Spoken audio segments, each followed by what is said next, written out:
Assalamualaikum warahmatullahi wabarakatuh, mahasiswa. Kita lanjutkan pembahasan korelasi poin biserial ya. Kita masih menggunakan rumus yang sama. Kemarin kita bahas yaitu validitas butir soal untuk nomor 1 ya.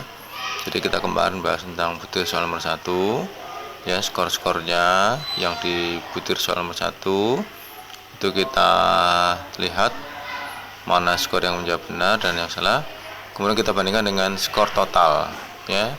Skor totalnya kita jadikan sebagai pembandingnya ya. Kemudian ada P, proporsi dari jawaban yang benar di butir soal nomor 1 ada 7, dan G adalah proporsi yang menjawab salah, jadi ada 3 ya, sesuai dengan rumus yang kemarin RPPI ya, korelasi poin biserial ya. Kita harus mencari MP nya, means dari proporsi yang menjawab benar, kemudian MT, means total, kemudian dikali dengan akar dari P per Q ya, kemudian keseluruhannya dibagi dengan standar deviasi gitu ya. Kemudian standar deviasi dari skor total ya. Sekarang kita akan coba untuk mencari validitas butir soal nomor 7 ya. Kita cari, kita blok dulu, kita kasih warna biar lebih menarik, ada perbedaan. Dikasih warna apa ya oke ya, cukup ya. Nah, sudah kelihatan beda.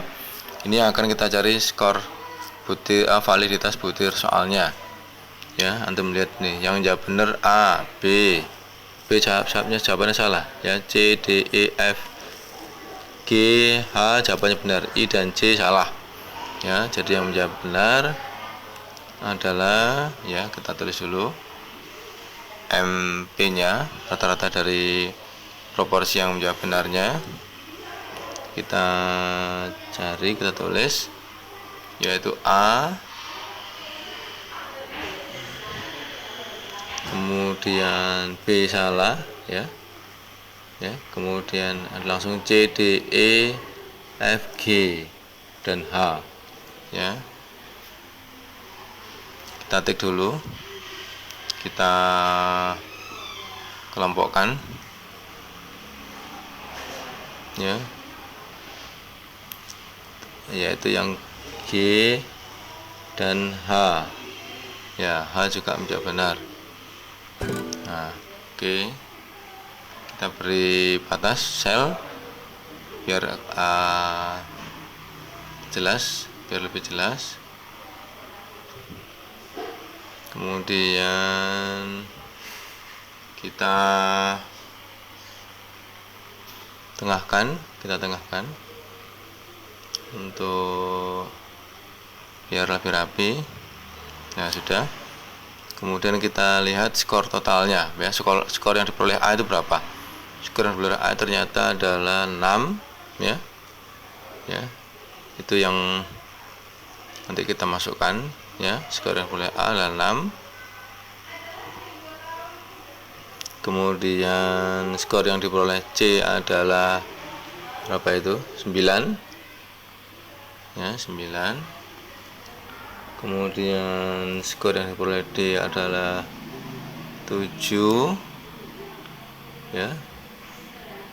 Kemudian yang E 8. Kemudian yang F adalah 5. Kemudian yang G adalah 8. Yang H adalah 6 ya. Inilah siswa-siswa yang menjawab benar ya, proporsi yang menjawab benar ya. Ini yang akan kita cari rata-ratanya ya. Kita cari rata-ratanya, kemudian kita pakai more function ya. Kita pilih selnya dulu, letakkan selnya biar mudah terlihat dengan jelas. Ditaruh di bawah aja ya, dipisahkan, nanti bisa kita dengan mudah kita mencarinya ya. Kita pakai formula, more function, kemudian statistik, kemudian dibawa ke average ya, diklik ambil salah satu, di blok yang butir soal nomor 7 kita akan cari rata-ratanya ya. Nah itu kemudian kita kembalikan, kemudian kita oke. Nah itu rata-ratanya ya, sudah kita dapatkan. Kita kasih garis biar lebih jelas. Kita tengahkan. Kemudian yang berikutnya adalah kita mencari rata-rata dari total ya. Setelah ini, kalau rata-rata dari total itu sepertinya sama dengan yang kemarin ya, karena datanya ini sama, karena yang namanya nilai total pasti sama. Yang berbeda adalah nilai dari masing-masing butir soalnya ya. Ini coba kita tengahkan dulu, kita bold biar tebal ya, kita beri fontnya agak besar biar mudah terlihat ya. Nah sekarang kita nyari minus totalnya ya, sama dengan kemarin. Ada 60 yuk, minus totalnya 60 dibagi 6 dibagi 10 ya. 60 bagi 10 maka jumlah hasil dari MT nya minus totalnya yaitu 6 ya. 60 bagi 10 sama dengan yang kemarin ya. Ya, kemudian kita tengahkan ya. 60 bagi 10 6 terus kita tengahkan dulu. Kok gak belum tengah ya. Ya lanjut kita mencari berikutnya yaitu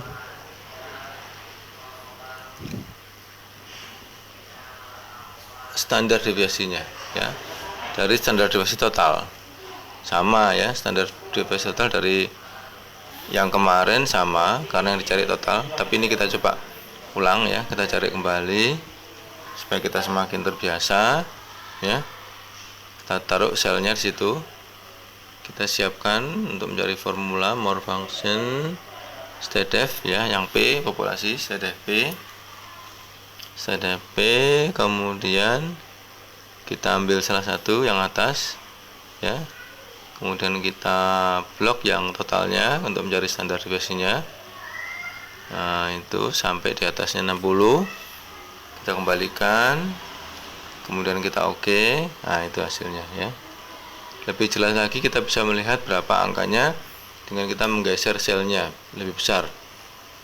Nah itu akan kelihatan ya, tapi akan kita kembalikan dulu aja ya biar sederhana. Sudah ketemu semua, tinggal kita sekarang menghitung korelasi poin base serialnya. Data semua sudah ada, P proporsi yang benar sudah ada, Q proporsi yang salah juga sudah ada. Yang benar yaitu 7, yang Q salahnya yaitu 3 ya. Oke, sekarang kita ngitung RPBI nya, poin base serialnya. Kita tulis kurung dulu ya, sama dengan, selalu awal membuat rumus itu dengan sama dengan, kemudian kita kurung. Kenapa dikurung? Karena ada MP dan MT itu dalam satu hitungan ya. MP nya ketilik ya, kemudian minus MT ya, kemudian dalam kurung ya, kemudian bintang dikalikan shift 8 ya, bintang kurung lagi, kemudian proporsi yang menjawab benar yaitu 7 dibagi dengan yang salah yaitu 3, kemudian dikurung lagi untuk mengakarkan ya. Diakar berarti pangkat 0,5, nah, kemudian kita kurung, kemudian kita bagi dengan standar deviasinya ya. Kita bagi dengan standar deviasinya.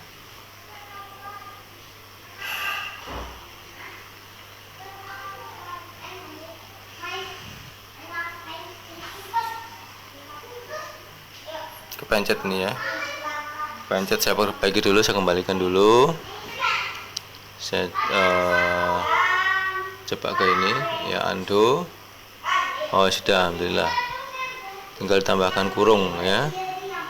sudah, tinggal tambahkan kurung. Nah, selesai sudah. Terus per standar deviasi dibagi dengan standar deviasi, tinggal klik aja ya standar deviasinya, itu yang terakhir bawah. Nah, sudah, kemudian kita enter, itu hasilnya ya. Nah, ini nilainya termasuk tinggi ya. Coba kita beri batas biar kelihatan lebih bagus. Nah, setelah itu kita bandingkan dengan degrees of freedom ya. Nah, ini kita pinjam yang dari belakang, dari sebelumnya, di copy degrees of freedomnya untuk yang 8, karena dia degrees of freedomnya rumusnya adalah n-2 ya, sampelnya 10, n-nya 10, -2 berarti jadinya 8. Nah, ini yang 8 kita lihat sini nilainya lebih besar daripada yang di tabel ya. Ya, kecuali yang terakhir yang paling kanan itu mungkin 1%, yaitu menuntut nilai yang lebih tinggi. Arti dari 1% adalah tingkat kebenarannya 99% ya. Tapi secara umum nilai RPB-nya lebih besar daripada yang lainnya, yang lebih besar daripada yang mungkin 5%, 10% ya. Jadi secara umum ini soal dikatakan valid ya mahasiswa ya. Ya, jadi dibandingkan dengan yang lain-lainnya ya dia sudah lebih besar. Kalau di Anas Studio ini kita cukup mengambil yang 5% ya. Kalau yang 1% biasanya menuntut nilai yang lebih tinggi ya.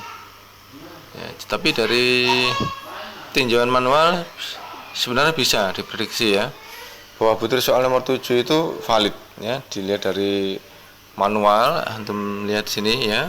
Untuk yang menjawab salah yaitu yang B, kemudian yang menjawab salah kemudian yaitu yang I dan C ya, I dan C. Nah, mereka ternyata skornya rendah ya. Kalau skornya rendah maka dia tidak bisa mampu menjawab ya.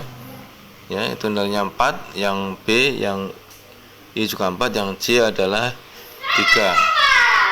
Nah, maka di sini soal hanya bisa dijawab oleh orang-orang yang skornya lebih tinggi dari ini ya, lebih tinggi dari 4 ya. Jadi ini secara manual bisa diprediksi, tetapi secara statistik lebih jelas, lebih ilmiah ya, dengan statistik lebih ilmiah, dibuktikan dengan hitung-hitungan dan ada pembandingnya yang seperti ini yang dikatakan berpikir secara ilmiah ya. Jadi kita bisa membuktikan bahwa butir soal nomor 7 tadi adalah valid ya.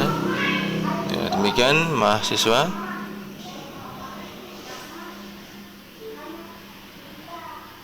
Assalamualaikum warahmatullahi wabarakatuh.